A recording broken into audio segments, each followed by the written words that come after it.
Pri urejanju spletne strani imaš različne poglede in lahko si narediš pogled, ki ti bo najbolj ustrezal. Zato v tem videu ti pokažem, kako.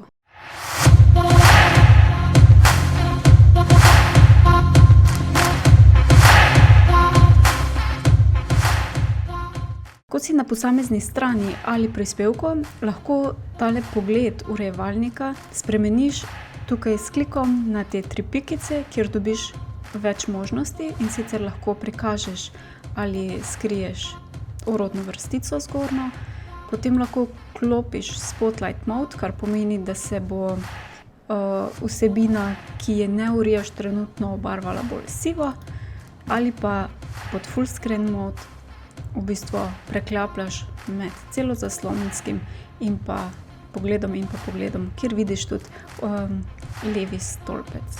Potem pod Editor pa že verjetno poznaš, da lahko urejaš z vizualnim editorjem ali pa preklopiš v kodo.